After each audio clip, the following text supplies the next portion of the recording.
Assalamualaikum warahmatullahi wabarakatuh. Salam sejahtera untuk kita semua. Shalom, Om Swastiastu, Namo Buddhaya, salam kebajikan. Pada kesempatan kali ini, kami kelompok 1 Ilmu Sosial Dasar dari kelas Psikologi C ingin menyampaikan video infografis kami dengan tema perubahan sosial pada saat pandemi COVID-19. Pengertian perubahan sosial menurut Selo Sumarjan adalah perubahan pada lembaga kemasyarakatan yang mempengaruhi sistem sosial, termasuk nilai, sikap, dan pola perilaku di antara kelompok dalam masyarakat. Sedangkan menurut Kingsley Davis, perubahan sosial merupakan perubahan yang terjadi dalam struktur dan fungsi masyarakat. Teori perubahan sosial. Yang pertama ada teori evolusi, yaitu perubahan sosial yang memiliki arah tetap dan berkembang secara lambat. Penggolongan teori evolusi menurut Alex Inkeles ada 3. Yang pertama, teori unilinear, yaitu perubahan sosial yang bersifat bertahap dan tidak berulang. Yang kedua, teori universal, yaitu perubahan sosial yang tidak memerlukan tahapan. Yang ketiga, teori multilinear, yaitu teori yang berfokus kepada tahapan perkembangan masyarakat. Yang kedua ada teori siklus, yaitu perubahan yang berulang yang tidak dapat direncanakan atau diarahkan. Yang ketiga, teori linear, yaitu perubahan sosial yang dapat diarahkan ke titik tertentu. Yang keempat, teori konflik, yaitu perubahan sosial yang tercipta akibat adanya pertentangan kelas atau konflik antar kaum borjuis dan proletar. Tipe perubahan sosial. Yang pertama ada perubahan yang direncanakan atau dikehendaki, yaitu perubahan yang diproses melalui suatu program atau rencana tertentu agar menghasilkan suatu perubahan. Yang kedua, perubahan yang tidak direncanakan atau tidak dikehendaki, yaitu perubahan yang terjadi di luar jangkauan masyarakat dan dapat menyebabkan timbulnya akibat-akibat sosial yang tidak diharapkan. Yang ketiga, perubahan struktural, perubahan mendasar yang menyebabkan reorganisasi dalam masyarakat. Yang keempat, perubahan proses, yaitu perubahan yang sifatnya tidak mendasar, hanya merupakan penyempurnaan dari perubahan sebelumnya. Faktor penyebab perubahan sosial. Ada faktor internal, faktor eksternal, faktor pendorong, dan faktor penghambat. Faktor internal yaitu penemuan baru dan pertentangan dalam masyarakat. Faktor eksternal yaitu bencana alam dan masuknya kebudayaan lain. Faktor pendorongnya yaitu penduduk yang heterogen, sistem terbuka dalam lapisan masyarakat, ketidakpuasan masyarakat terhadap bidang kehidupan tertentu, dan memiliki keinginan untuk maju. Faktor penghambatnya yaitu adanya kebiasaan yang sulit diubah, adanya kepentingan yang tertanam kuat, kurangnya hubungan antar masyarakat, dan perkembangan ilmu pengetahuan yang lambat.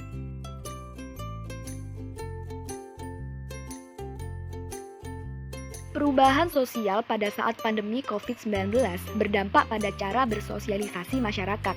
Yang pertama, penerapan pembatasan sosial berskala besar atau PSBB yang mengharuskan masyarakat untuk tetap berada di rumah, beribadah dari rumah, serta meliburkan sekolah, kantor, dan kampus.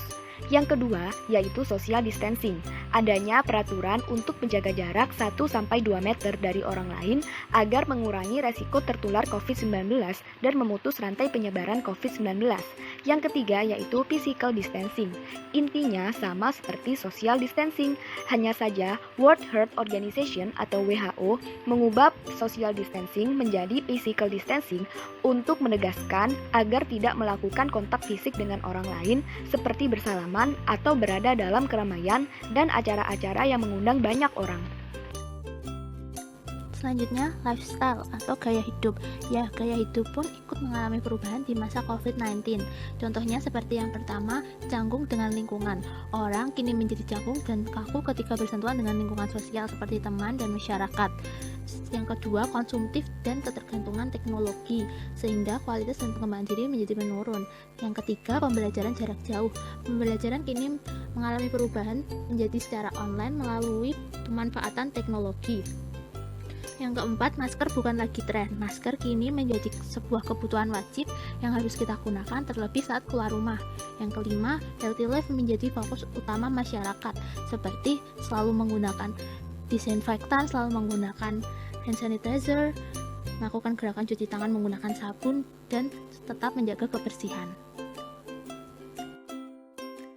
Nah, selanjutnya adalah dampak dari pandemi COVID-19 terhadap perkembangan pendidikan di Indonesia. Seperti yang kita ketahui bahwa bagaimanapun keadaannya, pendidikan harus tetap berjalan. Maka pemerintah telah melakukan beberapa penyesuaian terhadap sistem pendidikan di Indonesia sehingga proses belajar mengajar tetap bisa dijalankan. Nah, perubahan itu bisa kita lihat dari yang awalnya PBM dilakukan dengan tatap muka, saat ini kegiatan tersebut banyak dilakukan secara via online atau daring. Perubahan ini menyebabkan adanya ketimpangan akses teknologi dan internet dari berbagai golongan, dan kita juga dituntut untuk bisa berpikir kreatif serta inovatif dalam menciptakan suasana belajar yang nyaman. Saat ini pemerintah masih terus berusaha untuk bisa tetap menjaga kenyamanan terhadap seluruh pendidik serta peserta didik, agar pendidikan di Indonesia tetap bisa berjalan dengan lancar di tengah pagebuk ini. Pembatasan sosial berskala besar yang diterapkan oleh pemerintah dalam menanggulangi COVID-19 membawa perubahan sosial ekonomi masyarakat. Yang pertama, terpukulnya sektor yang mengandalkan keramaian, seperti pariwisata, pertunjukan, pameran, dan mall. Yang kedua, turunnya permintaan pasar, seperti terhadap transportasi massal, hotel, perdagangan musiman, dan sebagainya. Yang ketiga, meruginya sektor yang mengandalkan jasa fisik, seperti salon, pangkas rambut, ojek, spa, dan sebagainya, karena tidak dapat menerapkan physical atau social distancing. Yang terakhir, bergesernya minat masyarakat terkhusus pada kebutuhan tersier akibat peralihan pemanfaatan pendapatan seperti kepada properti, kendaraan pribadi, perawatan tubuh, hobi, dan sebagainya. Pengaruh perubahan sosial pada bidang psikologis. Yang pertama adalah panic buying. Panic buying adalah perilaku berbelanja dalam skala yang besar untuk menghindari kekurangan di masa depan. Contoh kasus nyatanya adalah di Indonesia kita pernah mengalami panic buying masker. Di dunia Amerika Serikat, mereka pernah mengalami panic buying tisu toilet. Dan dalam kehidupan sehari-hari kita dapat melihatnya dari orang-orang yang berbelanja di pasar maupun di supermarket. Lalu ada 4 faktor yang dapat mempengaruhi panic buying, yaitu perilaku konsumennya sendiri, ketakutan dan kecemasan, ketidakpastian, serta peran paparan media. Lalu yang kedua adalah meningkatnya tingkat stres dan kecemasan setiap kalangan. Dari kalangan medis, mereka cemas karena mereka mempertaruhkan nyawa mereka untuk menghadapi COVID.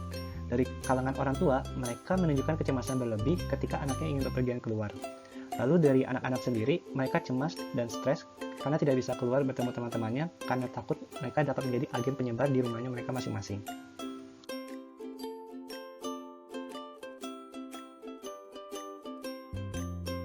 Dampak dari perubahan sosial di masa pandemi ini bisa bersifat negatif maupun positif. Dampak negatif yang terlihat yaitu beban bekerja yang menambah karena bekerja dari rumah. Banyak tekanan dari lingkungan sekitar, merasa bosan karena hanya berada di rumah, kegiatan belajar mengajar menjadi sulit, dan menambah pengeluaran untuk kuota internet dan fasilitas gadget. Dampak positif yang muncul yaitu perubahan pemenuhan biaya hidup yang semula konsumtif menjadi basic needs. Pergeseran pola hidup menjadi pola hidup yang sehat, menumbuhkan budaya cuci tangan dan menggunakan alat pelindung diri seperti masker, sarung tangan, dan face shield.